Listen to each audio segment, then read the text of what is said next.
Ah, bien. Bien, bonjour à toutes, bonjour à toutes, merci d'être là.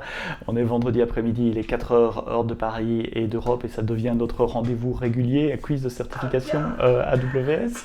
Je vais couper le son ici. J'utilise un autre système de streaming que les semaines précédentes. J'espère que les problèmes de son qu'on a eu les semaines précédentes ne vont pas se renouveler. Je viens de me rendre compte que du coup j'ai un peu plus de mal à accéder aux commentaires, mais c'est pour ça que j'ai commencé 2 minutes en retard je m'en excuse. On est combien? On est une dizaine comme d'habitude. Je vous ai balancé sur le chat de Twitch l'adresse du quiz. C'est myquiz.org et le code d'aujourd'hui c'est 422 354. 422 354. 422 354. Je le remets dans le chat également. Donc myquiz.org/p/422 354 ou vous allez simplement sur myquiz.org et vous rentrez 422 354 comme code. Vous devriez tomber sur un écran comme celui-ci qui vous indique que le temps d'attente est fini, puisque j'avais mis 16h CEST et qu'il est 16h03. Deux, trois petites choses avant de commencer. N'oubliez pas de vous inscrire pour le Summit, c'est la semaine prochaine, jeudi le 17 juin, Summit en ligne AWS Summit online, c'est gratuit, il y a plus de 55 sessions techniques qui seront à votre disposition pendant ce Summit. Hop, je me suis trompé de fenêtre, on va faire comme ça, hop, hop, hop. Plus de 55 sessions techniques qui seront à votre disposition pendant le Summit. Il y aura des activités, des workshops également. Donc pour vous inscrire, c'est gratuit. Vous tapez juste dans votre engin de recherche favori AWS Summit Online et vous devriez voir quelque chose comme ceci. Hop, je vais me mettre maintenant un peu plus à gauche, et comme ça vous verrez la totalité de l'écran. Deuxième chose, je porte, ça se voit pas parce que je suis trop bas sur la caméra, un t-shirt des User Group de France. N'hésitez pas à rejoindre un User Group en France, un Meetup. Vous allez sur meetup.com et vous tapez AWS User Group et le nom de votre ville. Et vous trouverez certainement un user group dans une ville proche de chez vous. Ces user groups organisent des events assez régulièrement, tous les 2-3 mois. Et maintenant, les events sont en ligne en plus, donc il n'y a pas de raison de s'en priver. AWS User Group, je sais pas moi, Montpellier, hop, et on tombe en principe sur la page de l'event. Ah oui, c'est parce qu'il cherche à 2 miles de chez moi. Donc le plus simple, c'est de chercher dans Google Montpellier User Group et en général, ils sont bien indexés et on les trouve comme cela. Donc n'hésitez pas à rejoindre les user groups. Si c'est la première fois que vous nous rejoignez aujourd'hui, c'est un quiz de certification AWS. Nous allons passer au travers de 8 questions. Si vous êtes là pour jouer pour les points, comme d'habitude, vous répondez le plus vite possible parce que le temps compte. Si vous êtes là pour apprendre, prenez votre temps. Vous avez 1 minute et demie pour répondre aux questions. Les questions sont en anglais parce que si vous passez un examen de certification, c'est comme ça que ça se passera avec des questions en anglais. Moi, je les traduis en français pour vous à l'oral. Et puis ensemble, on debrief et on parle des réponses possibles. Il y a Check Rasso qui me dit sur le chat de ne pas oublier CloudWest, tu as bien raison. CloudWest c'est un event normalement à Nantes, mais cette année il sera en ligne. Les inscriptions sont ouvertes, c'est à partir de jeudi prochain, c'est jeudi prochain. Il y aura notamment un Game Day fait par un de nos partenaires, donc un Game Day où on vous donne un compte avec une application et vous devez essayer de débugger ce compte, ils vont injecter des pannes dans le compte et c'est un jeu, c'est à celui qui garde l'application ouverte le plus longtemps possible. Et moi j'aurai un workshop sur le développement d'applications mobiles. Donc ça c'est le workshop que je suis en train de vous préparer aux petits oignons pour construire une application iOS avec Amplify, avec des API GraphQL, avec Cognito.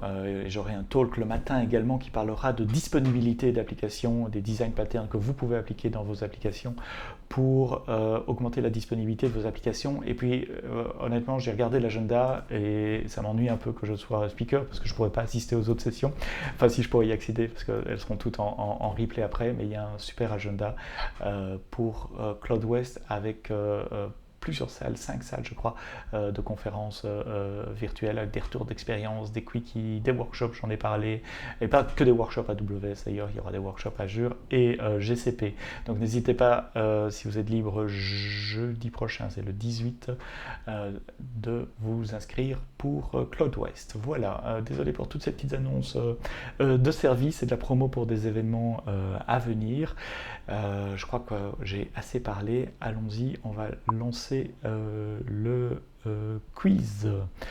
Tout le monde est là, on a 9 personnes connectées, allons-y. Première question, ça parle de sécurité aujourd'hui. Et donc première question parle de AWS CloudTrail Logs. Vous savez que c'est un service qui log toutes les API pour pouvoir débugger ce qui se passe. Et donc, quel autre service AWS pouvez-vous utiliser avec CloudTrail pour capturer des informations sur les changements faits sur les ressources sur votre compte? Est-ce que c'est Snapshot Lifecycle Manager? Réponse B, AWS Config. Réponse C, Amazon VPC Flow Logs. Et D, AWS Code Artifact. A, B, C ou D. On commence doucement et gentiment sur cette question-là. C'est pas très compliqué.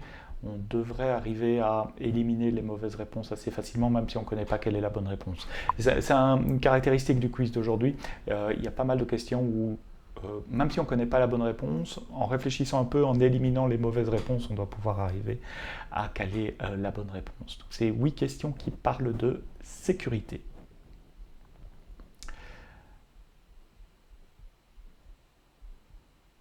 Encore 20 secondes. J'ai 9 réponses.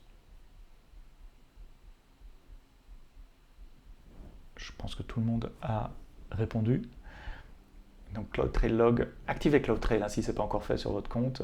C'est gratuit, vous payez le stockage S3, mais ça log vraiment tous les appels d'API sur votre compte. Et la bonne réponse était la réponse B, AWS Config. Snapshot Lifecycle Manager, c'est lié à EBS pour gérer le cycle de vie de vos snapshots et uniquement EBS, donc c'est par le vent pour cette question. Flow Logs, c'est un système qui permet d'enregistrer tous les paquets qui rentrent et qui sortent de votre VPC, en tout cas les métadonnées de ces paquets, pas les données elles-mêmes, mais savoir d'où le paquet vient, où il va, etc. Donc ça n'aide pas à savoir ce qui est changé sur votre infrastructure. Et Code Artifact, c'est un service qui a été lancé hier ou avant-hier, qui est un service managé de repository de package. Donc si au sein de votre entreprise, vous avez besoin d'un repository de package pour stocker vos packages Python ou NPM, plutôt que d'aller chercher sur les repositories publics, et donc vous avez une équipe centrale qui doit valider les repositories de package, AWS Code Artifact est le service qui vous permet de faire ça. La bonne réponse était AWS Config. Config garde un snapshot de vos configurations et les deltas, donc vous pouvez voir au travers du temps ce qui change sur votre infrastructure.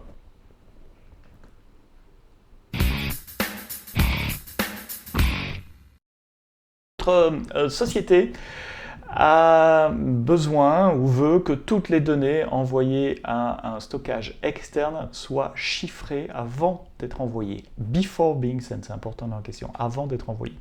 Quelle est la solution de chiffrement de Amazon S3 que vous pouvez utiliser pour ce faire? Oups.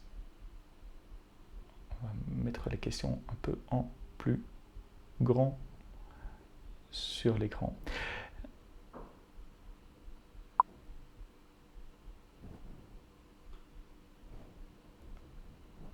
Hop, on va fermer ça.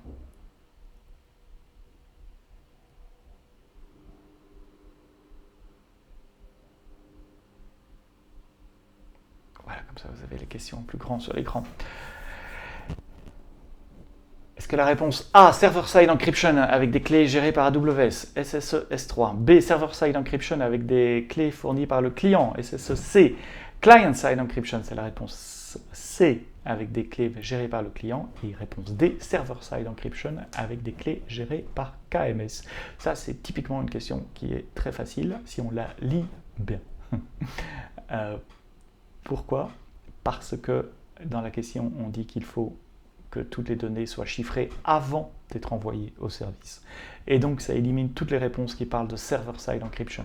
Donc la clé c'est ici before being sent. Before being sent, vous ne voyez pas ma souris, mais sur la troisième ligne à l'écran, les données doivent être envoyées avant d'être chiffrées avant d'être envoyées à Amazon S3.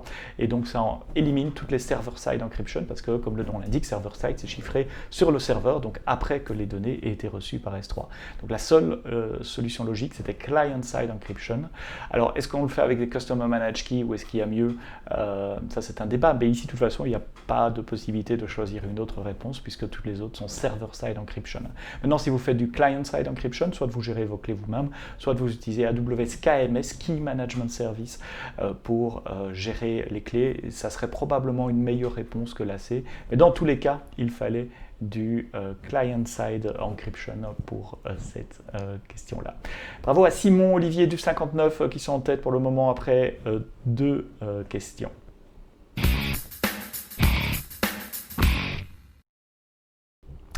Question numéro 3. Votre société tourne un gaming server, un serveur de jeu en Inde, et le service reçoit et processe des requêtes UDP sur le port 27015. Le service est sous attaque pour le moment. Il reçoit une attaque DDoS, Distributed Denial of Service, qui vient en dehors d'Inde sur ce port 27015 UDP. Quel service pouvez-vous utiliser pour bloquer le trafic UDP pour le trafic qui vient en dehors d'Inde? Soit vous utilisez Amazon CloudFront avec des geo-restrictions, réponse A, soit vous répondez Web Application Firewall avec une restriction géographique, c'est la réponse B, soit vous utilisez les Amazon VPC Security Group, soit vous ne pouvez pas utiliser les services Amazon pour ça, et il faut que le gaming service doit bloquer le trafic lui-même tout seul comme un grand, réponse D. Si vous venez d'arriver, le lien vers le quiz est dans le chat de Twitch, ou vous allez sur myquiz.org, l'adresse qui est là en haut de mon écran, myquiz.org, et vous rentrez le code 422354, 422 354. Attention, il vous reste 10 secondes. J'ai 10 réponses pour le moment. Ah, ça monte un peu. 3, 2, 1, la bonne réponse est malheureusement la réponse D. Le service va devoir se débrouiller tout seul. Pourquoi? Parce qu'on a un cas un peu spécial ici, et dans la question on disait que le service utilise le trafic sur le port UDP. Et il se fait que CloudFront ne gère pas UDP. CloudFront, c'est uniquement pour les connexions HTTPS, pour la distribution de contenu, éventuellement pour le streaming également, mais pas pour UDP. Donc CloudFront est éliminé. WAF est éliminé pour la même raison. WAF ne fonctionnerait pas parce que il ne supporte pas UDP. C'est aussi simple que ça. Alors VPC Security Group, c'est pas con.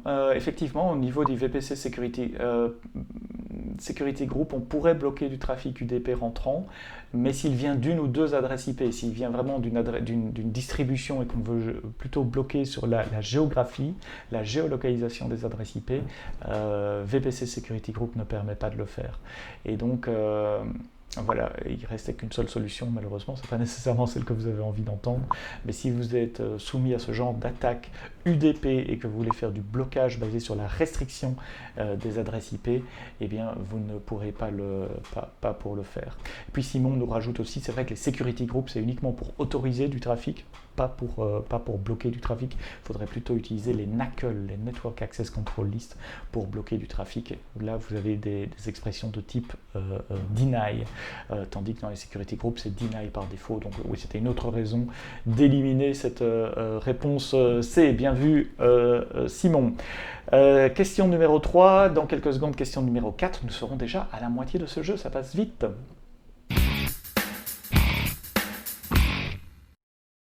Question 4, vous voulez copier des données directement entre bucket Amazon S3. Les données à copier sont dans bucket A, dans un autre compte AWS, le compte A, et vous les copiez vers un bucket B qui se trouve dans un compte AWS B. Vous gérez le compte B et vous avez reçu les permissions pour assumer un rôle dans le compte A. Et ce rôle a les permissions de lire sur le bucket A et les permissions d'écrire sur le bucket B. Donc a priori, tout va bien. Et pourtant, ça foire. Pourquoi ça foire? Soit parce que le bucket A n'est pas autorisé pour assumer un rôle IAM, soit il y a une bucket policy sur le bucket A qui n'autorise pas l'accès pour ce rôle IAM. Soit c'est parce que vous pouvez assumer des rôles IAM seulement dans votre compte et pas à travers deux comptes, soit simplement parce qu'il n'est pas possible de copier des données entre différents comptes AWS. C'est une longue question avec pas mal de réponses possibles.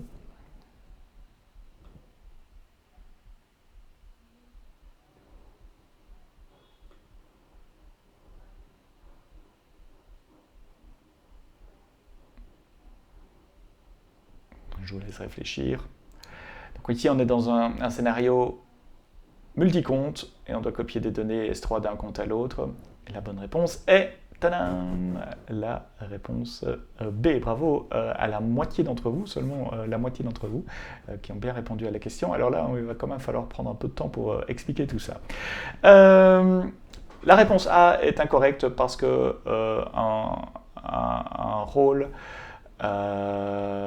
ne peut pas, pardon, un bucket ne peut pas assumer des rôles.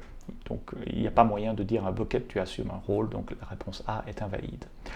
Réponse C est invalide parce qu'effectivement on peut assumer des rôles d'un autre compte, c'est comme ça que moi je peux avoir temporairement accès à un autre compte que le mien par exemple. Aucune application dans mon compte peut appeler des services dans un autre compte, on peut faire de l'assignation de rôle IAM entre comptes.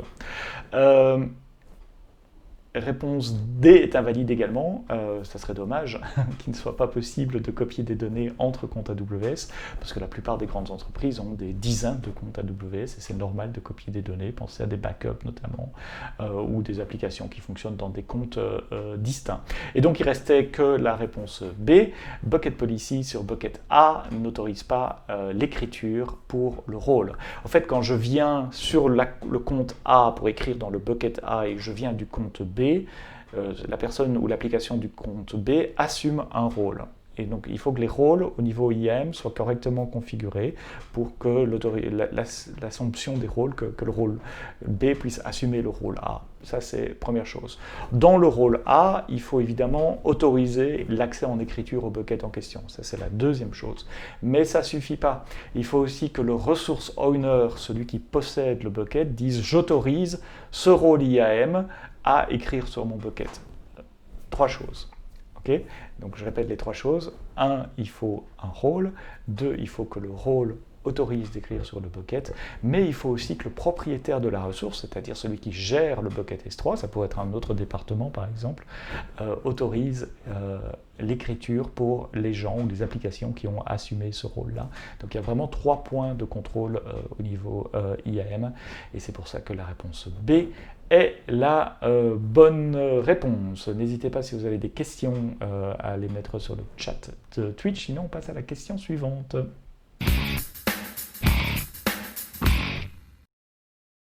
Question numéro 5. Vous avez repéré un trafic significatif venant d'une adresse IP d'un pays étranger où vous n'avez pas de business, où vous n'avez pas de clients.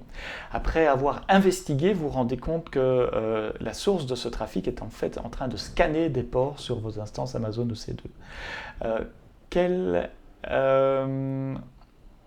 Comment est-ce que vous pouvez bloquer ce trafic en utilisant des security groups, des network ACL, des NAT gateway ou un AWS Global Accelerator? A. Security group, B. Network ACL, C. NAT gateway, D. AWS Global Accelerator. Alors si vous avez bien écouté ce qu'on a dit jusqu'à présent, et les commentaires qu'on a fait jusqu'à présent, on a déjà donné la bonne réponse.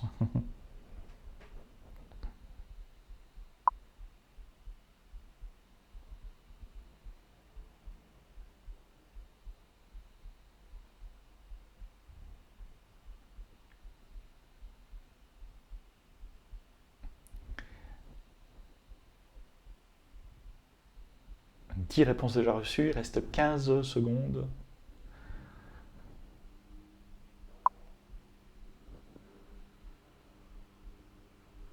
Donc la question c'est de faire un deny du trafic. pour que le trafic n'arrive pas sur les instances. Et donc la seule réponse possible est le network ACL, la réponse B. Pourquoi? Parce que les security groups, ils bloquent tout par défaut. Et le security group, c'est une liste d'autorisation. C'est la liste des trafics que vous autorisez.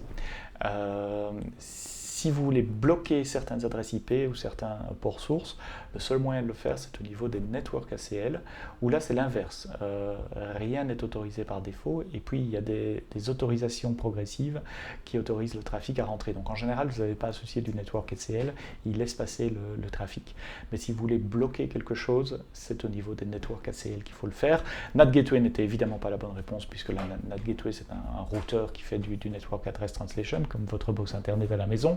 Et Global Accelerator n'était pas la bonne réponse non plus, parce que Global Accelerator, c'est un système d'Anycast IP, donc des adresses IP spéciales que vous pouvez associer à un nom DNS. Et si vos applications clientes utilisent ces adresses IP Anycast, elles vont rentrer dans le réseau AWS par un point d'entrée le plus proche possible, typiquement Marseille, Paris pour la France. Et à partir de là, le trafic passera par le réseau AWS plutôt que par Internet. Ça, c'est AWS Global Accelerator, et personne n'a répondu ça.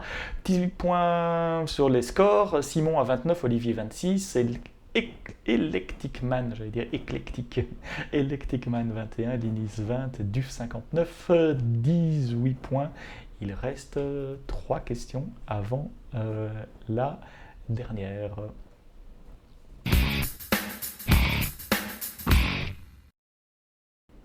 Question numéro 6. Vous souhaitez que vos développeurs assument un rôle IAM pour tester leur application, mais vous ne voulez pas leur donner un accès complet avec une access key et une secret key. Vous voulez vraiment qu'ils passent par un rôle, parce que vous savez, les access keys, secret key, si jamais le laptop se fait voler, enfin bon, on peut discuter ça. Comment les développeurs peuvent assumer un rôle IAM en utilisant de la fédération d'identité avec un Web Identity Provider. Donc ça veut dire qu'ils vont se connecter sur Login with Amazon, Login with Google, etc.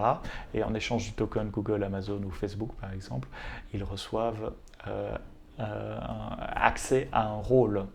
Ou alors ils utilisent la Management Console avec un username et un password, simplement. Réponse C, vous configurez un rôle IAM pour un accès non authentifié, unauthenticated. Et réponse D, on fait un assume d'un rôle en utilisant des credentials temporaires, un username password temporaire. C'est une question qui porte sur Cognito.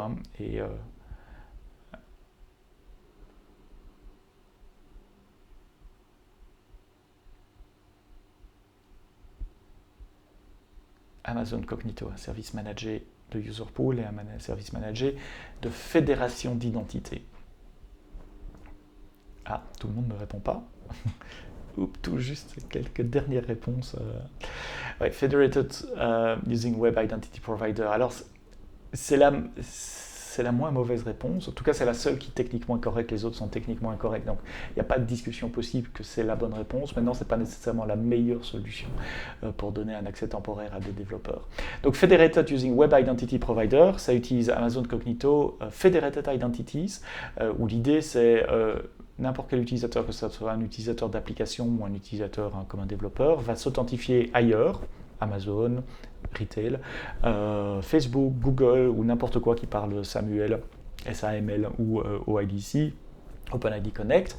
Là, vous recevez un token, vous le redonnez à Cognito, et Cognito vous donne une access key, secret key temporaire attachée à un rôle. Donc, cette access key temporaire, elle est limitée dans le temps. Elle est aussi limitée en fonction juste au rôle que l'administrateur de Cognito vous a donné, les permissions qui sont dans ce rôle. Donc, ça le ferait.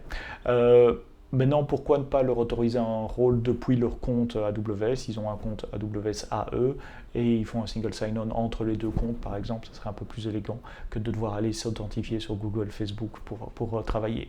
Moi, je partirais plutôt comme ça. Pourquoi B n'est pas la bonne réponse? Parce que s'ils ont un compte, ils ont un username password, ben ça ne suffit pas pour donner un accès à un autre compte. Il faut faire beaucoup plus de choses. Faire un rôle IAM pour Unauthenticated Access, c'est quelque chose que Cognito Federation Identity permet de faire. Donc quand vous créez un Federated Pool dans Cognito, bientôt. Vous donnez deux rôles, le rôle qu'auront vos utilisateurs quand ils sont authentifiés et aussi un rôle qu'auront vos utilisateurs quand ils ne sont pas authentifiés. Pour une app, ça a du sens. Par exemple, je devrais pouvoir lire des images sur S3, juste lire, tant que je ne suis pas authentifié, et uniquement quand je suis authentifié, alors je peux aller écrire des images sur S3. Donc c'est pour ça qu'il y a ces deux rôles. On pourrait le faire, mais ça ne serait pas du tout secure, parce que par définition, c'est unauthenticated, donc n'importe qui pourrait obtenir ce rôle, et ici on parle quand même de développeurs, donc a priori, ils auront des permissions pour créer des instances, peut-être créer des bases de données, des choses comme ça. C'est pas quelque chose que vous voulez faire, ça ne serait pas secure. Donc réponse C, mauvaise réponse. Réponse D, assumer un rôle IAM très bien en utilisant des temporary credentials. C'est une bonne idée à la base, mais si on réfléchit à la question et qu'on lit l'énoncé de la question, d'où viendraient ces temporary credentials? C'est un peu le problème de l'œuf et de la poule. Il n'y a rien dans la question qui dit qu'ils ont des temporary credentials. Donc c'est pour ça que la réponse 2 n'est pas la bonne réponse. Alors je sais qu'il y a plein de discussions possibles sur cette question. Mais quand vous avez des questions d'examen comme ça, ne pensez pas à la meilleure solution, parce qu'à mon avis, la meilleure solution, elle n'est pas dans les cas de réponse. Pensez juste à la réponse qui est techniquement possible, vous éliminez celles qui ne sont pas possibles, et vous gardez uniquement la meilleure ou la moins mauvaise réponse en tout cas. Question suivante.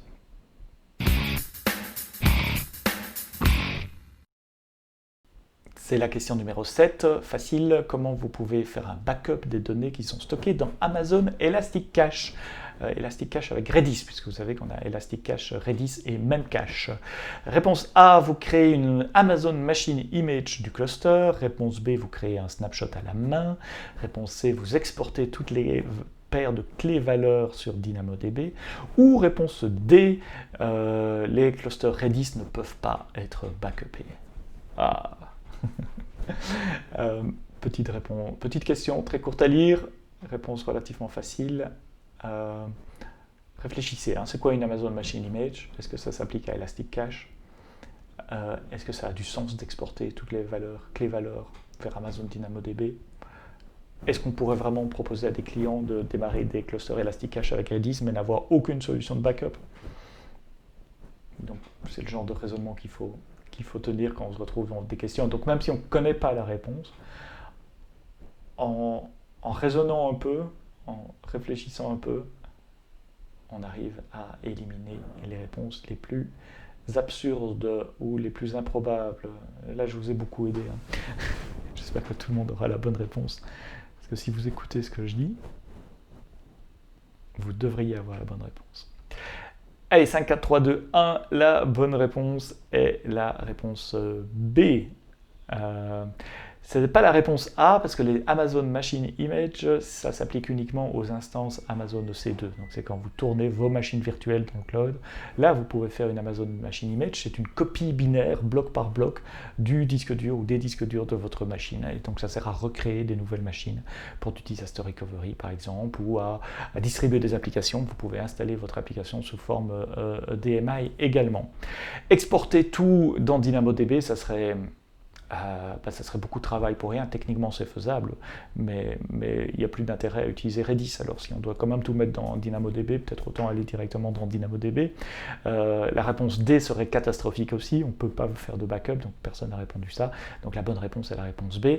Dans la console d'Elastic Cache, vous dites, je veux faire un snapshot. C'est comme Amazon RDS. Un snapshot, c'est un backup à la demande. Donc, vous pouvez créer autant de snapshots que vous le souhaitez. Simon est en tête.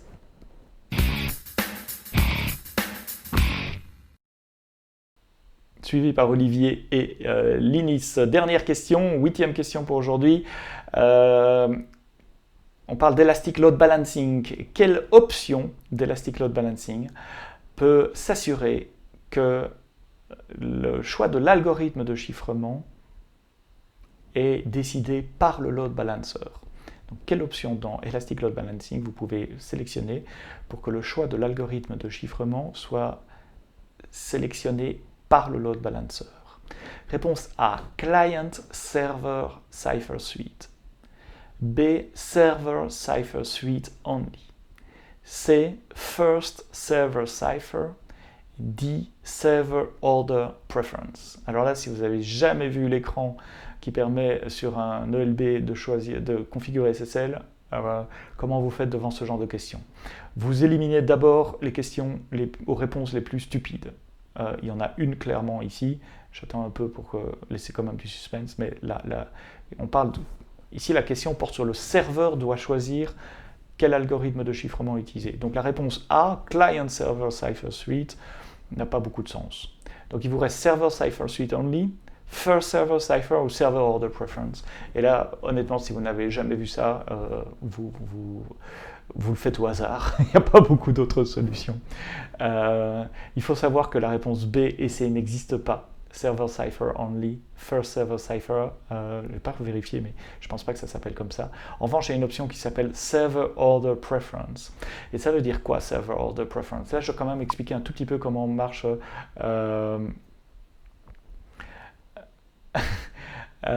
comment fonctionne la négociation TLS. Donc quand un client se connecte à un serveur TLS, donc une application se connecte à votre load balancer par exemple, le client annonce tous les protocoles d'encodage qu'il supporte. Hey, moi le client, je supporte ça, ça, ça, ça, ça. Et en général, le serveur prend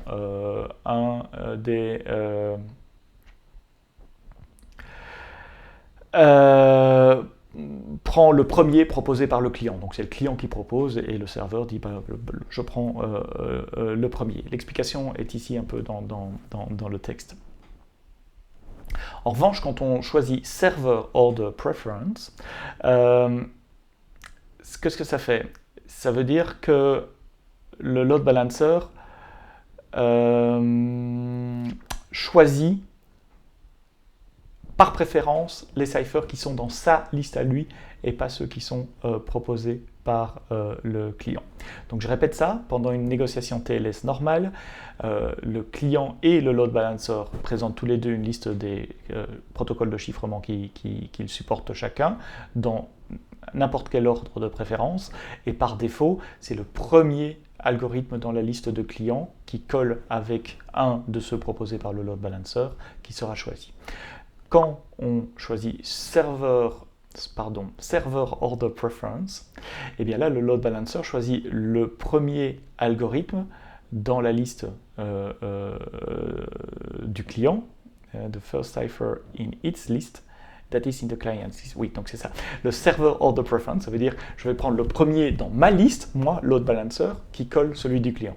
Tandis que par défaut, c'est l'inverse. Je vais choisir le premier dans la liste de clients qui colle à moi. Donc l'ordre de priorité des listes est changé. Désolé, je n'ai pas été super clair sur cette explication-là, j'espère que c'est plus clair là.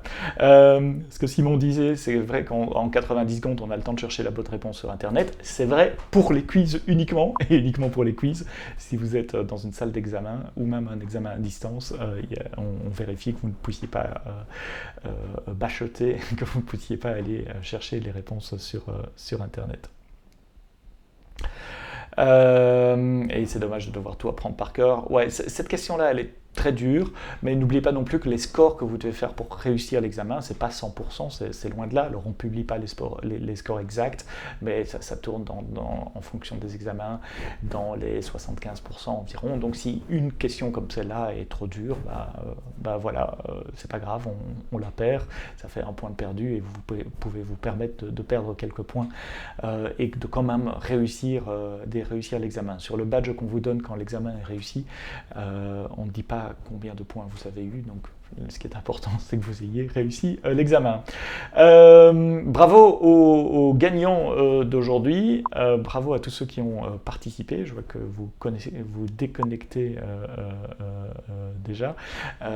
Simon, 51 points, ça va arriver sur l'écran suivant. Olivier, 41 points, Linis, 33, Electicman, 26, Duf, 59, 23, FX12, 16, Salah, Edine, 10, Moustache, 10, Julien L64, 5 et Craso, 5. Merci à toutes et à tous d'avoir été là. Merci à ceux qui ont donné des tips et des réponses dans le chat Twitch. Comme d'habitude, vous retrouvez les quiz de certification à partir de ce soir. Aujourd'hui, ça sera peut-être demain sur ma chaîne YouTube. Et puis, il reste quelques jours sur Twitch également. Quoi que vous fassiez ce week-end, amusez-vous bien. Et n'oubliez pas de vous inscrire pour le Summit, de vous inscrire à un Meetup. Il y a un nouvel épisode du podcast AWS qui est sorti ce matin aussi, où on parle des game days, comment faire des game days et quelle est la mécanique AWS derrière un game day pour nettoyer les comptes, pour garder contrôle des comptes alors qu'on donne les droits d'admin aux joueurs. Tout ça c'est très intéressant. Également, passez un bon week-end à toutes et à tous et à la semaine prochaine. Bye bye.